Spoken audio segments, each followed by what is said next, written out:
바닷가 어촌 놈이랑 재혼한다고? 꼴 좋다. 내 눈으로 봐야겠어. 전 시어머니가 아들을 끌고 태안까지 내려왔습니다.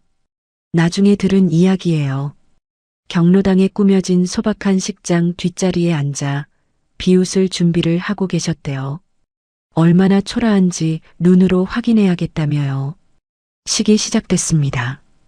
저는 신부 대기실에서 나와 천천히 걸어 들어갔어요. 소박하지만 마을 분들이 정성껏 꾸며주신 식장이었습니다. 그런데 이상했어요. 주차장에는 검은색 대형 SUV가 줄지어 서 있었어요. 하객석 앞줄에는 면장님, 수협조합장님, 해양수산부 관계자분들이 나란히 앉아 계셨습니다. 저도 처음 보는 분들이 너무 많아서 당황했어요. 그때 남편이 입장했습니다. 하객들이 일제히 자리에서 일어났어요. 우렁찬 박수가 경로당을 가득 채웠습니다. 그때까지도 저는 남편이 어떤 사람인지 다 모르고 있었어요. 이 이야기는 5년 전으로 거슬러 올라갑니다. 이야기 시작 전 구독과 좋아요 부탁드려요. 어느 지역에서 듣고 계신지 댓글로 알려주시면 그곳까지 하얀 부엉이가 복을 날려드리겠습니다. 저는 25에 시집을 갔어요. 중매였습니다. 신랑 될 사람보다 시어머니가 먼저 저를 보셨어요. 얌전하고 살림 잘할 것 같다는 말 한마디에 혼사가 진행됐습니다. 남편 될 사람 김태호 씨는 2살 위의 영업사원이었어요. 나쁜 사람은 아니었습니다. 다만 어머니 앞에서 한없이 작아지는 사람이었어요. 시집살이가 호락호락할 리 없었습니다. 시어머니 박정자 씨는 체면과 권위를 목숨처럼 여기는 분이셨거든요. 국이 짜면 맛을 모르는 것이었고 싱거우면 정성이 없는 것이었어요. 칭찬은 25년 동안 단 한 번도 없었습니다. 그래도 버텼어요. 이게 결혼이고 이게 살림이고 이게 며느리 노릇이라고 생각했으니까요. 문제는 아이였습니다. 결혼 후 3년이 지나도 아이가 생기지 않았어요. 병원에 갔더니 저한테 문제가 있다고 했습니다. 시어머니의 눈빛이 그날부터 달라졌어요. 밥상을 차려도 빨래를 개도 명절 차례상을 완벽하게 차려도 그 눈빛은 늘 같은 말을 하고 있었습니다. 쓸모없는 며느리. 저도 알았어요. 그 시선이 무엇을 말하는지. 등골이 서늘해지는 그 느낌을 25년간 안고 살았습니다. 그날은 가을이었어요. 저녁 식탁에 불고기를 올렸습니다. 시어머니가 좋아하시는 배즙 양념이었어요. 나름 공을 들인 상이었습니다. 시어머니가 수저를 들더니 한 입 드시고는 내려놓으셨어요. 애미야. 심장이 쿵 내려앉았습니다. 그 톤을 25년 동안 들어왔으니까요. 무슨 말이 나올지 몸이 먼저 알았어요. 25년을 살았으면 애 하나는 낳았어야지. 살림에 재주도 없는 것이 아들만 잡아먹는다. 숟가락을 쥔 손이 떨렸습니다. 고개를 들 수가 없었어요. 태호야, 이혼해라. 엄마가 더 좋은데 알아봐 줄게. 그 말에 고개를 들었습니다. 태호 씨를 봤어요. 제발 한마디만 해달라고 눈으로 빌었습니다. 태호 씨는 고개를 숙이고 있었어요. 밥알을 하나하나 씹는 척하면서 아무 말도 하지 않았습니다. 그때 알았어요. 이 사람한테는 기대할 게 없다는 걸. 25년 동안 한 번도 제 편이 되어준 적이 없었다는 걸 그날 비로소 인정했습니다. 사흘 뒤 시어머니가 서류 봉투를 식탁 위에 올려놓았어요. 협의이혼 서류였습니다. 여기 도장 찍어. 저는 그 서류를 내려다봤어요. 글자가 흔들려서 잘 읽히지 않았습니다. 위자료 같은 소리 하지 마. 25년 동안 이 집에서 먹고 자고 입은 게 위자료야. 목이 메어서 말이 나오지 않았어요. 위자료를 받을 권리가 있다는 건 알았습니다. 하지만 다툴 기력이 없었어요. 25년을 다투며 살았는데 마지막까지 싸울 힘은 남아있지 않았거든요. 태호 씨, 겨우 한마디를 불렀어요. 태호 씨가 고개를 들었습니다. 눈이 마주쳤어요. 그 사람 눈에 미안함이 있었습니다. 분명히 있었어요. 그런데 그 미안함은 한 번도 입 밖으로 나온 적이 없었습니다. 저는 도장을 찍었어요. 찍는 순간 손끝에서 25년이 빠져나가는 것 같았습니다. 제 청춘이, 제 인내가, 제 눈물이 전부 빨간 인주 속에 스며드는 기분이었어요. 시어머니가 서류를 확인하더니 고개를 끄덕였습니다. 잘 생각했어. 짐은 오늘 안에 빼. 오늘 안에. 25년을 살았는데 하루도 안 주시는 거였어요. 짐을 쌌습니다. 옷 몇 벌, 세면도구, 어머니 영정사진. 캐리어 하나가 전부였어요. 25년 살림의 끝이 캐리어 하나라니. 웃음이 나올 뻔했습니다. 대문을 나서면서 한 번 뒤를 돌아봤어요. 혹시라도 누군가 나와서 잠깐만 하고 불러줄까 싶어서요. 아무도 없었습니다. 현관불이 꺼져 있었어요. 마치 처음부터 제가 없었던 것처럼 그 집은 아무 일 없다는 듯 조용했습니다. 코끝이 찡했어요. 울지 않으려고 입술을 깨물었습니다. 여기서 울면 진짜 끝이라고 그렇게 혼잣말을 했어요. 버스 정류장까지 캐리어를 끌고 걸었습니다. 가을바람이 차갑더라고요. 시간표를 보니 태안행 버스가 2시간 뒤에 있었어요. 태안은 돌아가신 어머니의 고향이었습니다. 갈 곳이 그곳밖에 없었어요. 벤치에 앉아서 하늘을 올려다봤습니다. 25년이 이렇게 끝나는구나. 그 말이 입 밖으로 나오자 눈물이 쏟아졌어요. 참고 참았던 것들이 한꺼번에 터졌습니다. 벤치에 쭈그려 앉아 소리 없이 울었어요. 지나가는 사람이 쳐다봤지만 신경 쓸 여유도 없었습니다. 그날 밤 저는 태안행 버스에 올랐어요. 창밖으로 서울 불빛이 멀어져 갔습니다. 25년 전 시집 올 때 타고 온 그 길을 이번에는 반대 방향으로 달리고 있었어요. 나 같은 사람이 뭘? 그 생각이 머릿속을 가득 채웠습니다. 그때의 저는 이 끝이 다른 시작이 될 줄은 꿈에도 몰랐어요. 태안에 도착한 건 그날 밤 11시가 넘어서였어요. 어머니 고향이라고 해봐야 아는 사람이 있는 것도 아니었습니다. 어머니는 제가 17대 돌아가셨고 외가 친척들은 뿔뿔이 흩어진 지 오래였거든요. 그래도 다른 곳은 떠오르지 않았어요. 갈 데가 거기밖에 없었습니다. 터미널 앞 여인숙에서 첫날 밤을 보냈어요. 이불이 축축했습니다. 천장의 얼룩을 보면서 뒤척이다가 새벽녘에야 겨우 눈을 붙였어요. 다음 날부터 마을을 돌아다녔습니다.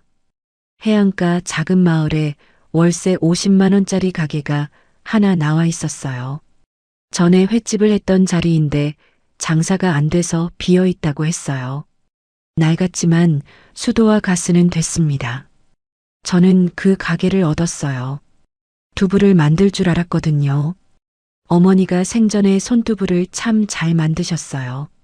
지은아, 콩은 새벽에 갈아야 맛이 곱다 하시던 목소리가 귓가에 맴돌았습니다.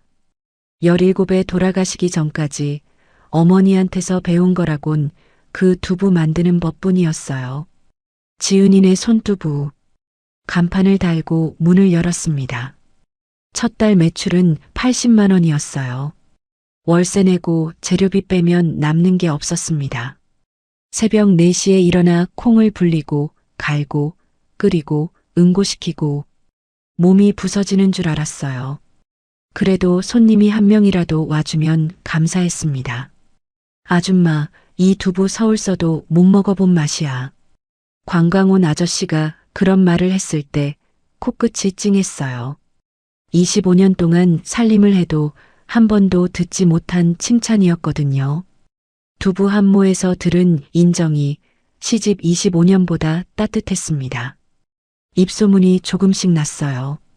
태안이 관광지다 보니 주말이면 손님이 제법 들었습니다.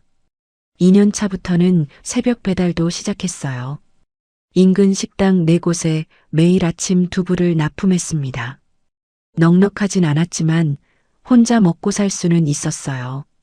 그런데 가게를 연 지 반년쯤 됐을 때였어요.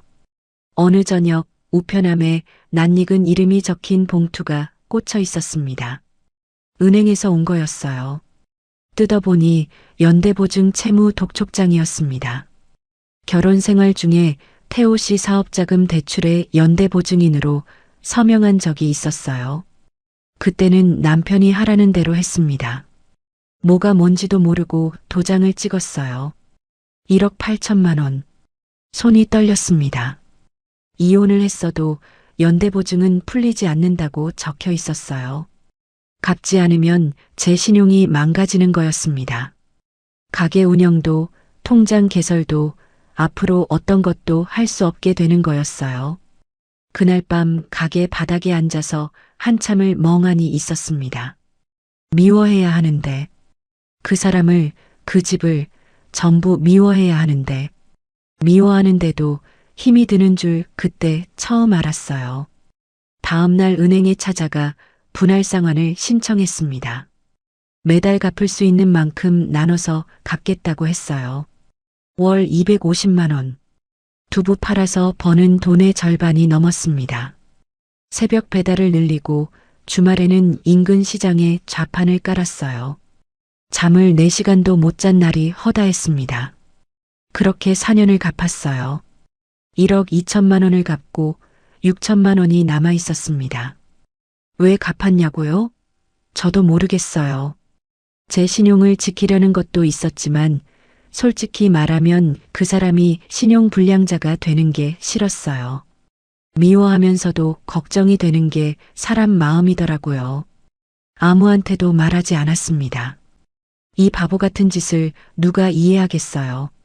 가게를 연 지 3년째 되던 해 겨울이었어요. 같은 마을에 혼자 사시는 할머니 한 분이 계셨어요. 이순례 할머니.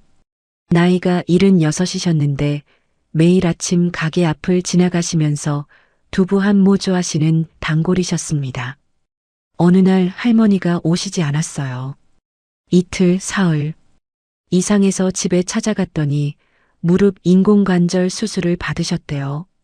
아들이 있긴 한데 수산물 일이 바빠서 매일은 못 온다고 했습니다. 병원 복도에서 할머니를 뵈었어요. 침대에 누워 계신 모습이 제 어머니 같았습니다. 혼자 아프고 혼자 밥 먹고 혼자 버티시는 모습이요. 할머니, 제가 좀 올게요.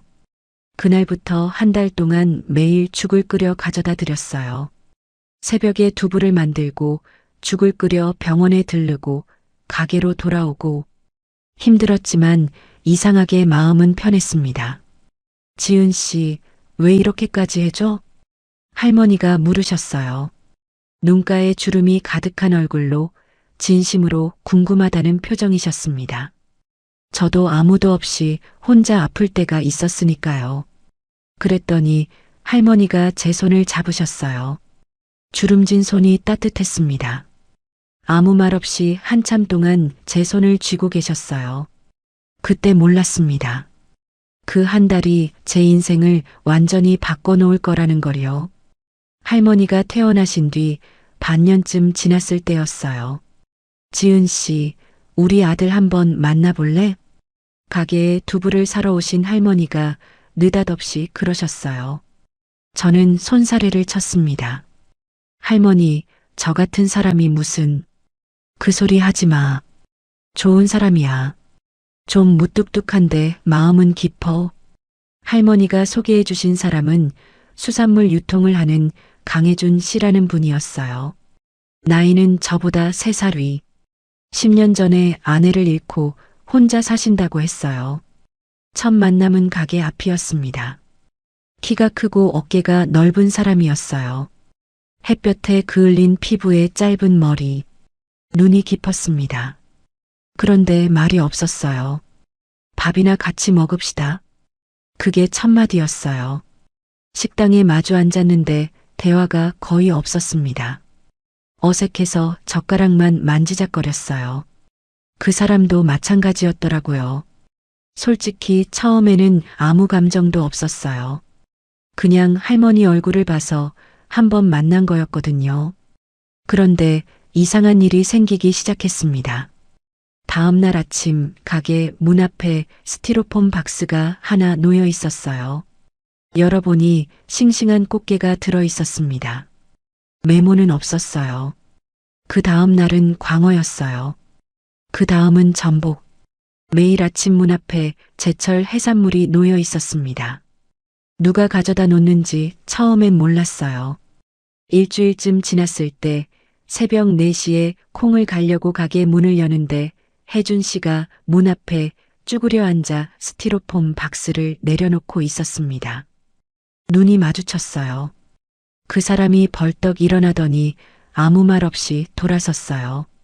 귀가 빨개져 있었습니다. 등이 넓은 사람이었는데 그 넓은 등이 새벽 어둠 속에서 후다닥 사라졌어요. 웃음이 났습니다. 쫓겨난 뒤로 처음 웃었어요. 그 뒤로도 혜준 씨는 매일 왔어요. 어느 날은 가게 앞에 수로가 막혔는데 다음 날 아침에 깨끗하게 뚫려 있었습니다. 비가 오는 날이면 가게 문 앞에 큰 우산이 세워져 있었어요. 제가 좋아하는 꽃이 국화인 걸 어떻게 알았는지 가을이 되니 가게 앞에 화분 하나가 놓여 있었습니다. 말은 여전히 없었어요. 만나면 고개만 살짝 숙이고 별거 아닙니다 하고 돌아가는 사람이었어요. 할머니, 혜준 씨 원래 저래요? 어머님한테 물었더니 웃으셨어요. 원래 저래. 말을 못하는 거야. 마음은 넘치는데 입이 안 따라가는 사람이거든. 그때부터였던 것 같아요. 가슴이 두근거리기 시작한 게 말이 없는 사람인 줄 알았는데 행동이 전부 말이었어요. 하루도 빠짐없이 아무 데가 없이 묵묵히 곁에 있어주는 사람. 52년을 살면서 이런 사람은 처음이었습니다. 교제를 시작한 건 그로부터 반년 뒤였어요. 제가 먼저 말했습니다. 혜준 씨, 내일도 올 거예요? 그이가 멈칫하더니 고개를 끄덕였어요. 그러면 내일부터는 문 앞에 놓지 말고 들어와서 같이 밥 먹어요. 그 사람 눈이 커졌습니다.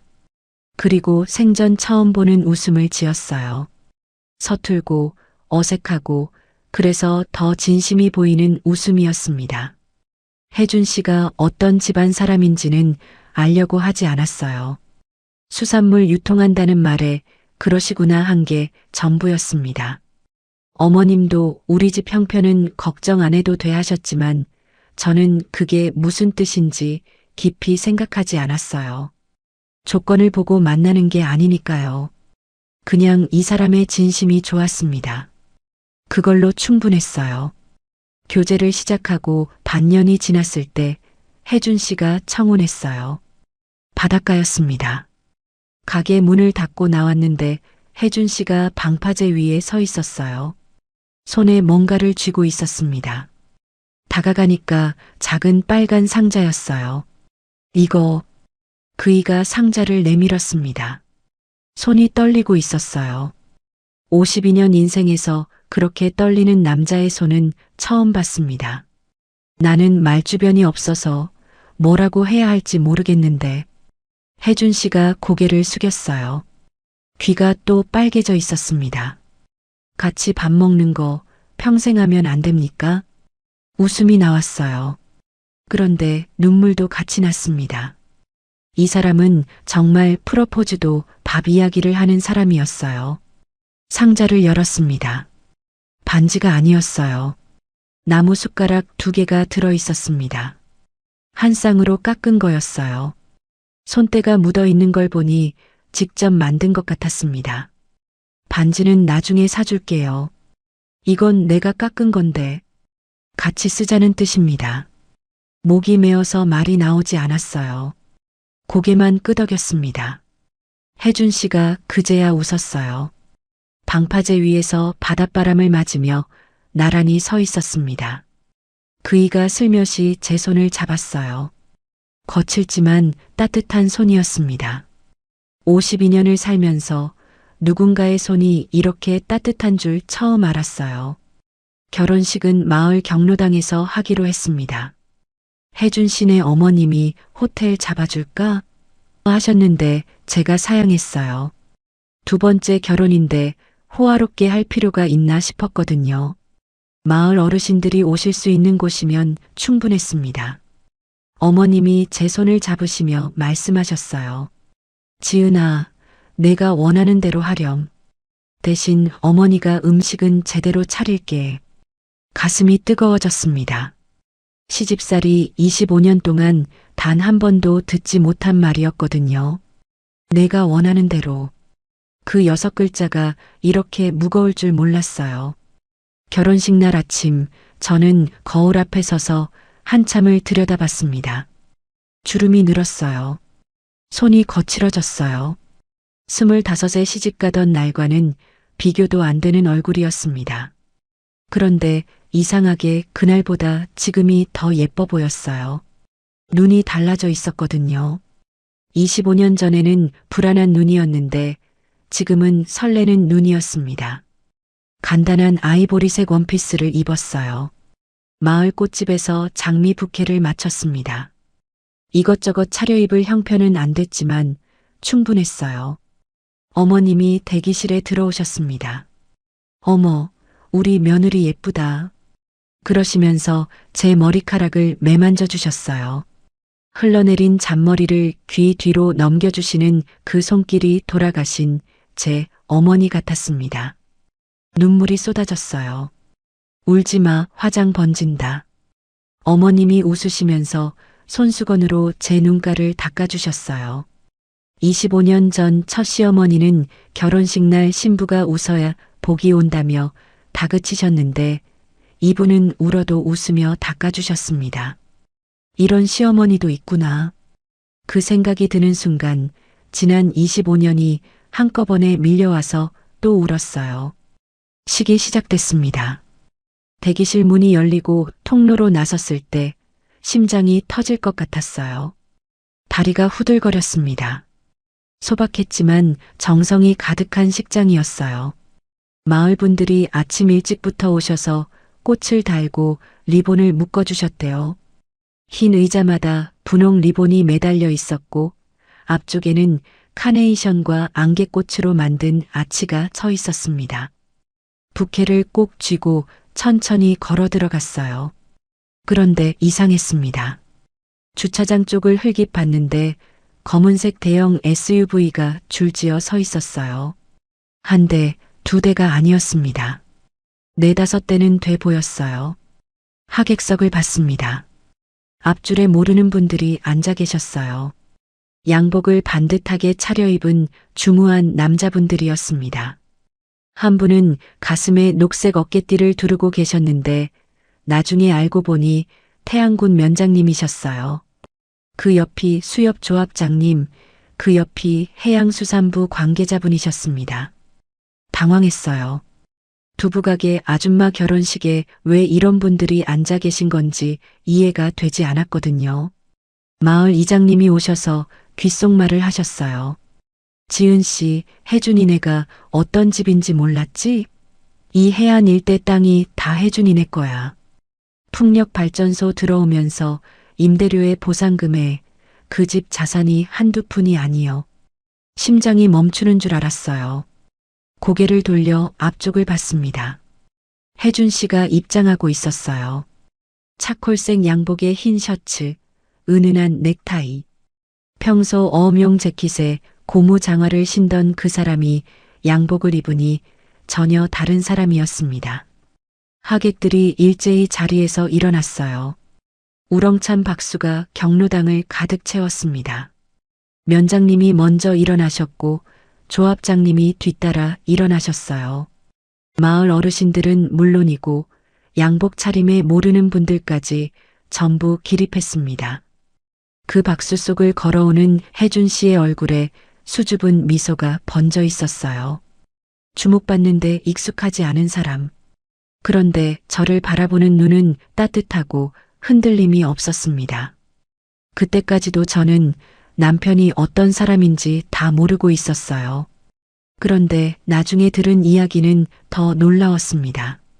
식장 뒷자리 구석에 전 시어머니가 앉아 계셨대요. 그건 나중에 태호 씨에게서 들은 이야기예요. 그날 아침 전 시어머니가 옛 동네 이웃한테 전화를 받으셨다고 합니다. 정자야, 네 전 며느리 있잖아. 태안에서 재혼한다더라. 상대가 어촌 총각이래. 전 시어머니가 전화를 끊고 코웃음을 치셨대요. 태호 씨한테 말했답니다. 바닷가 어촌놈이랑? 꼴 좋다. 내 눈으로 봐야겠어. 태호야, 차 빼라. 태호 씨가 말렸다고 해요. 엄마, 왜 거기까지 가? 남 사는 거 내버려둬. 그런데 전 시어머니는 막무가내였다고 합니다. 얼마나 초라한지 눈으로 확인해야겠다며 태호 씨를 끌고 태안까지 내려오셨대요. 경로당에 도착하니 뒷자리에 자리가 있었다고 해요. 전 시어머니가 팔짱을 끼고 앉아서 식장을 훑어보셨대요. 소박한 장식, 플라스틱 의자, 손글씨 축하 배너, 입꼬리가 올라갔다고 합니다. 예상대로 초라한 식장이라고 생각하셨겠죠. 그런데 식이 시작되고 하객들이 보이기 시작하면서 전 시어머니의 표정이 변했다고 해요. 앞줄에 양복 차림 남자들, 면장 어깨띠, 주차장에 검은 SUV. 태호 씨가 그러더라고요. 엄마 얼굴이 하얗게 변했어. 난생 처음 보는 표정이었어. 저는 그때 그 이야기를 듣고도 실감이 나지 않았어요. 전 시어머니가 제 결혼식에 왔다는 것도, 비웃으려고 왔다는 것도, 그리고 그 비웃음이 얼마나 처참하게 무너졌는지도. 하지만 진짜 무너짐은 아직 시작도 안 했습니다. 식이 진행되었습니다. 줄에는 마을 이장님이 서주셨어요. 소박한 덕담을 해주셨습니다. 두 분 다 고생 많이 하셨으니 이제부터는 서로 의지하고 행복하게 사세요. 짧고 따뜻한 말이었어요. 혜준 씨와 나란히 서 있었습니다. 그이의 손이 슬며시 제 손을 잡았어요. 크고 거친 손이 떨리고 있었습니다. 저도 떨리고 있었거든요. 그런데 둘이 같이 떨리니까 이상하게 무섭지가 않았어요. 서약을 했습니다. 아플 때도 건강할 때도 함께 하시겠습니까? 예. 혜준 씨의 예가 먼저 나왔어요. 평소에 말이 없는 사람이 그 한 글자만은 또렷하게 말했습니다. 경로당이 쩌렁쩌렁 울릴 만큼 큰 목소리였어요. 하객들이 웃었습니다. 제 차례가 왔을 때 목이 메어서 소리가 나오지 않았어요. 두 번을 삼키고 나서야 겨우 말했습니다. 예. 작은 소리였는데 혜준 씨가 제 손을 꽉 쥐었어요. 그걸로 충분했습니다. 축사 순서가 됐습니다. 어머님이 자리에서 천천히 일어나셨어요. 라벤더색 조끼에 크림색 터틀넥, 옥 펜던트를 하고 계셨습니다. 작은 체구의 노부인이 마이크를 잡으셨어요. 제가 좀 서툴러서 긴 말은 못하겠습니다. 어머님이 웃으셨어요. 하객들도 웃었습니다. 우리 며느리 지은이를 처음 만난 건 3년 전이었어요. 어머님이 저를 보셨어요. 눈이 마주쳤습니다. 저는 무릎이 안 좋아서 수술을 받았는데 혼자 누워 있으니까 서러웠어요. 아들은 일이 바빠서 매일 못 오고 밥도 혼자 먹고 밤에는 천장만 보면서 나도 이제 쓸모없는 사람이 됐구나 그런 생각을 했습니다. 식장이 조용해졌어요. 그때 이 아이가 왔어요. 같은 마을에서 두부 가게를 하는 아이인데 제가 며칠 안 갔더니 병원까지 찾아온 거예요. 어머님의 목소리가 잠시 떨렸습니다. 그날부터 한 달 동안 매일 새벽에 두부를 만들고 죽을 끓여서 병원에 들르고 다시 가게로 돌아가는 걸 반복했어요. 한 번도 빠진 적이 없었습니다. 제가 왜 이렇게까지 하느냐고 물었더니 어머님이 잠시 말을 멈추셨어요. 눈가를 손등으로 훔치셨습니다. 저도 아무도 없이 혼자 아플 때가 있었으니까요. 그러더라고요. 하객석 여기저기서 코 훌쩍이는 소리가 났어요. 저도 고개를 숙였습니다. 그때 그 말이 이 자리에서 다시 들릴 줄은 몰랐거든요. 어머님이 마이크를 두 손으로 잡으셨어요. 목소리가 단단해졌습니다. 우리 며느리는 5년간 혼자 두부 만들면서도 제가 무릎 수술 받았을 때 한 달 동안 매일 와서 간병해준 아이입니다. 잠시 멈추셨어요. 그리고 식장 전체를 천천히 둘러보셨습니다. 이 아이를 버린 사람들은 하늘이 무섭지 않은가 싶습니다. 경로당이 쥐 죽은 듯 고요해졌어요. 그리고 1초, 2초 박수가 터졌습니다. 앞줄의 면장님이 먼저 치셨어요. 조합장님이 뒤따랐습니다. 마을 어르신들, 양복 차림의 관계자분들, 전부 박수가 경로당 벽에 부딪혀 울려 퍼졌습니다. 저는 고개를 숙이고 눈물을 닦았어요. 부케를 쥔 손이 젖었습니다. 25년 동안 시어머니한테 한 번도 듣지 못한 말을 3년 만에 다른 시어머니한테서 들었습니다. 우리 며느리. 그 세 글자가 이렇게 무거운 줄 몰랐어요. 눈물을 닦다가 문득 고개를 들었습니다. 식장 뒤쪽이 눈에 들어왔어요. 뒷자리 구석에 검은 옷을 입은 누군가가 앉아 있었습니다. 심장이 덜컥 내려앉았습니다. 박정자. 전 시어머니였어요. 숨이 멈추는 것 같았습니다. 5년 만에 보는 얼굴이었어요.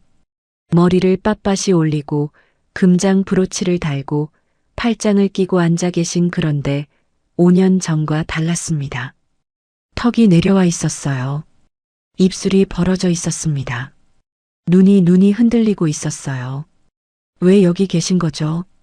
심장이 쿵쿵 뛰었습니다. 다리에 힘이 풀렸어요. 혜준 씨가 제 팔을 잡았습니다. 왜 그래요? 그이의 목소리가 먼 곳에서 들리는 것 같았어요. 그때 뒷자리에서 누군가가 일어났습니다.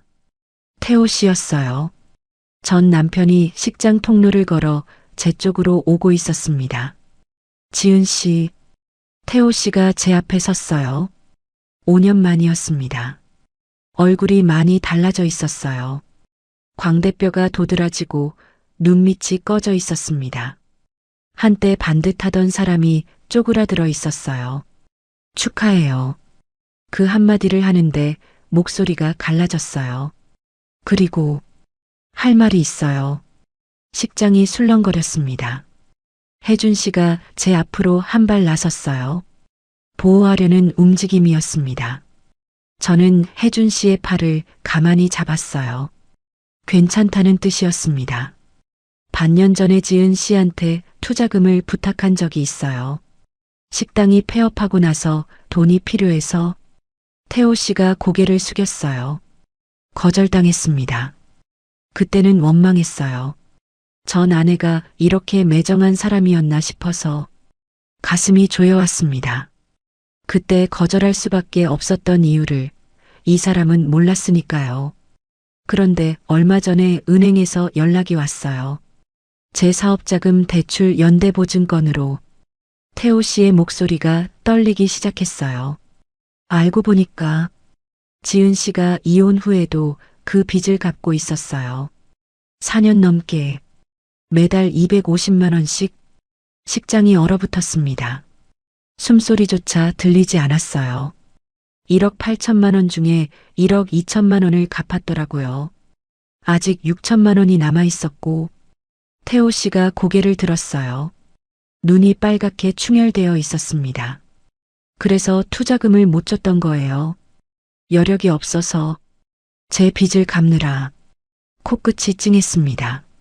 아무한테도 말하지 않았던 일이었거든요. 이 바보 같은 짓을 누가 알아줄 거라고 생각하지도 않았어요. 그냥 정리해야 할 것을 정리한 거였을 뿐인데. 태호 씨가 깊이 고개를 숙였습니다. 미안해요. 25년 동안 한 번도 편 들어주지 못해서. 이혼할 때 아무것도 해주지 못해서, 그리고 쫓겨난 뒤에도 제 빚을 갚아주고 있었다는 걸 이제야 알아서 목이 메어서 아무 말도 할 수가 없었어요. 고개만 끄덕였습니다. 그때였습니다. 뒷자리에서 무너지는 소리가 들렸어요. 고개를 돌리니 전 시어머니가 의자에서 주저앉아 계셨습니다. 다리가 풀린 거였어요. 옆에 있던 하객 한 분이 부축하려 했지만 정자 씨가 손을 내저었어요. 전 시어머니의 얼굴을 봤습니다. 5년 전 식탁 앞에서 저를 내려다보며 살림에 재주도 없는 것이라고 했던 그 얼굴이 하얗게 질려 있었어요.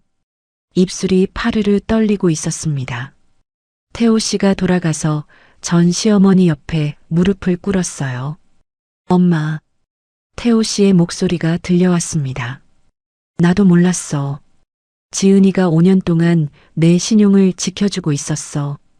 전 시어머니가 아무 말도 못하셨어요. 입을 열었다 닫았다를 반복하셨습니다.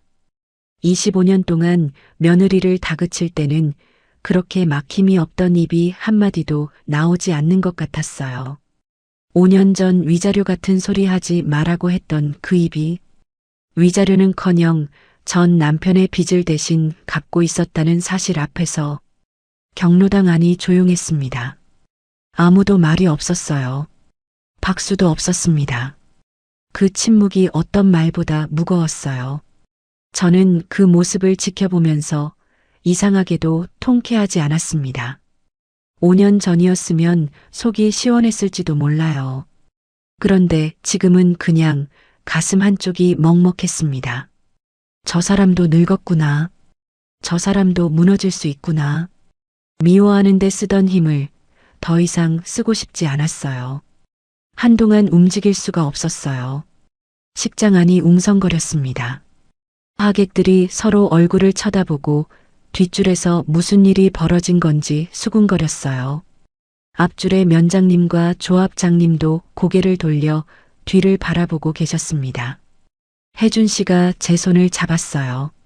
아무 말 없이 꽉. 괜찮아요? 고개를 끄덕였습니다. 괜찮지 않았지만 고개를 끄덕였어요. 뒷자리를 다시 봤습니다. 전 시어머니가 바닥에 앉은 채 고개를 떨구고 계셨어요. 태호 씨가 옆에서 부축하려 했지만 정자 씨가 손을 뿌리쳤습니다. 도움받는 것조차 자존심이 허락하지 않는 사람이었으니까요. 저는 혜준 씨의 손을 가만히 놓았습니다. 잠깐만요. 그리고 천천히 걸어갔어요. 통로를 지나 하객들 사이를 지나 뒷자리 구석까지 부케를 든 채로 걸어가는 신부를 하객들이 말없이 지켜봤습니다. 전 시어머니 앞에 섰어요. 5년 만이었습니다. 가까이서 보니 많이 늙으셨어요. 5년 전에는 팽팽하던 턱선이 늘어져 있었고 손등에 검버섯이 늘어 있었습니다.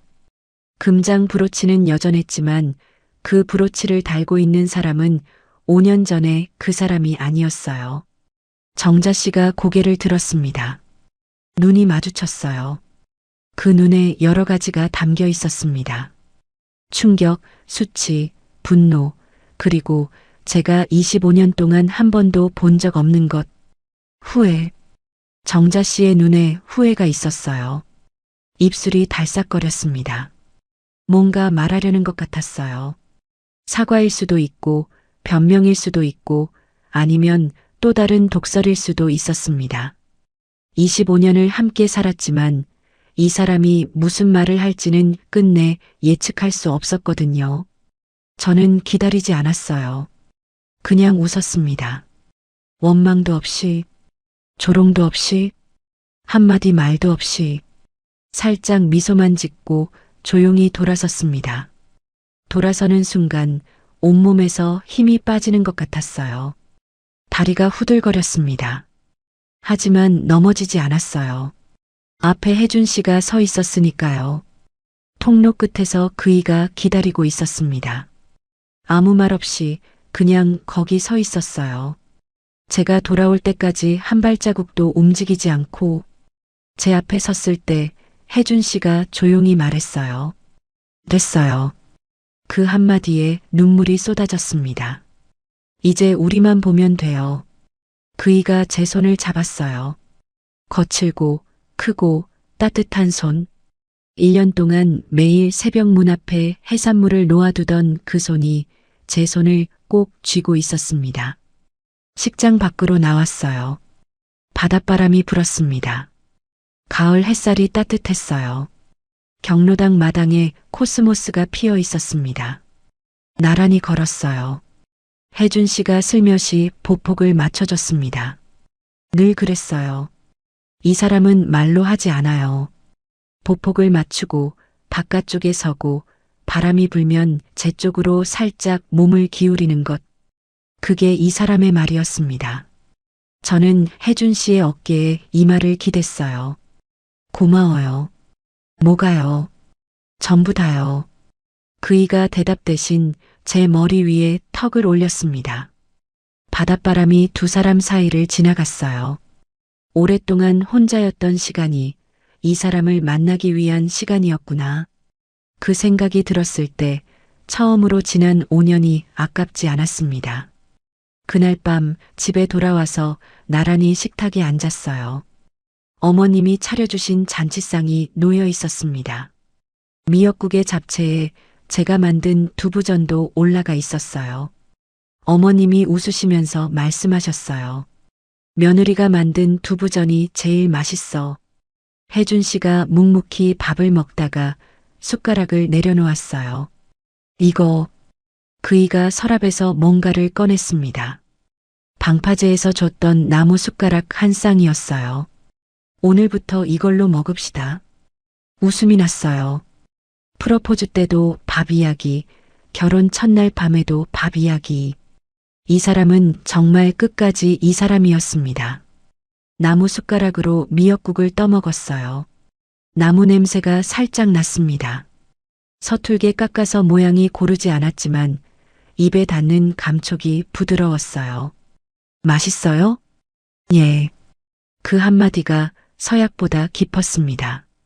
1년 후, 지은이네 손두부 2호점을 열었어요. 태안 해안도로변에 작은 가게를 하나 더 냈습니다. 1호점은 마을 단골들이, 2호점은 관광객들이 찾아오는 구조가 됐어요. 두부뿐만 아니라 해물순 두부찌개도 메뉴에 올렸습니다. 혜준 씨가 매일 아침 가져다 주는 싱싱한 해산물 덕분이었어요. 어머님이 가게에 자주 오세요. 꼭 앞치마를 메고 오셔서 반찬통을 내려놓으시면서 말씀하세요. 우리 며느리 장사 잘 되네. 어머니가 깍두기 담갔어. 매번 그 말씀에 코끝이 찡해요. 연대보증 빚은 혜준 씨가 알게 된 뒤에 남은 6천만 원을 한꺼번에 갚았어요. 제가 괜찮다고 했는데 그이가 한마디 했습니다. 내 사람 빚인데 내가 갚는 게 맞지요. 더 이상 말리지 않았어요. 이 사람한테는 그게 말이 아니라 행동이니까요. 태호 씨에게서 한 번 전화가 왔었어요. 결혼식 뒤로 처음이었습니다. 지은 씨, 잘 지내지? 예, 잘 지내요. 다행이다. 잠시 침묵이 흘렀어요. 빚거는 정말 고마웠어. 평생 갚을게. 갚지 않아도 돼요. 태호 씨도 잘 지내요. 전화를 끊고 나서 한참 동안 창밖을 봤습니다. 미움도 원망도 없었어요. 다만 먼 곳에서 오래전 사진을 보는 것 같은 기분이었습니다. 선명하지만 이미 제 삶이 아닌 풍경. 전 시어머니 소식은 태호 씨를 통해 한 번 들었어요. 결혼식 이후로 말수가 줄고 방에 틀어박혀 지내신다고 했습니다. 제사 때도 예전처럼 호통을 치지 않으신다고요. 태호 씨가 엄마가 많이 변했어라고 했는데 저는 아무 말도 하지 않았어요. 그분의 후회는 그분의 몫이니까요. 오늘도 새벽 4시에 일어났어요. 콩을 불리고 갈고 끓이고 응고시키고 5년 전이나 지금이나 똑같은 순서입니다. 달라진 건 하나. 옆에서 콩 자루를 들어주는 사람이 생겼다는 거예요. 무거운 건 내가 한다니까. 괜찮아요. 이 정도는. 괜찮긴. 내놔요. 투덕거리면서 콩을 나르는 아침이 좋았어요. 혜준 씨가 투박하게 콩 자루를 낚아채는 것도 제가 못 이기는 척 놔주는 것도 다 좋았습니다. 가게 문을 열면 바다가 보여요. 태안 바다는 아침마다 색이 달라요. 어떤 날은 은빛이고 어떤 날은 쪽빛이고 어떤 날은 그냥 따뜻한 빛이에요. 두부를 만들고 나면 혜준 씨와 나란히 가게 앞에 앉아 아침을 먹어요. 갓 만든 순두부에 양념장 얹어서 밥 한 공기씩 나무 숟가락으로요. 맛있어요? 매일 물어볼 거예요? 매일 물어볼 거예요. 혜준 씨가 피식 웃었어요. 그 서툰 웃음이 1년이 지나도 여전히 가슴을 두근거리게 합니다. 밥을 먹고 나면 바닷가를 산책해요. 나란히 걷는데 이 사람은 항상 바깥쪽에 서요. 비가 와도 바람이 불어도 늘 제 바깥쪽. 한 번도 말한 적 없는데 한 번도 안쪽으로 간 적이 없어요. 산책길에서 돌아오면 어머님이 마당에서 기다리고 계세요. 산책 다녀왔어? 아침 먹었어? 예, 어머님. 점심때 와. 어머니가 갈비찜 할게. 웃으면서 대답해요. 예, 어머님. 이 두 글자가 입에서 나올 때마다 25년 전과 같은 말인데 전혀 다른 무게예요. 25년 전에는 의무였지만 지금은 감사입니다. 52년을 살면서 이제야 제가 있을 곳을 찾았어요. 버림받은 줄 알았는데 진짜 제 자리를 찾아간 거였습니다. 25년이 낭비가 아니었어요. 5년이 벌이 아니었어요. 전부 이 자리에 오기 위한 길이었습니다. 사랑의 늦은 나이는 없더라고요. 진심은 반드시 진심을 알아보는 사람을 만나더라고요. 여러분도 포기하지 마세요. 지금 외롭고, 지금 힘들고, 지금 아무도 알아주지 않는다고 느끼시더라도 포기하지 마세요. 당신의 진심을 알아볼 사람이 어딘가에서 반드시 기다리고 있을 거예요. 저처럼요.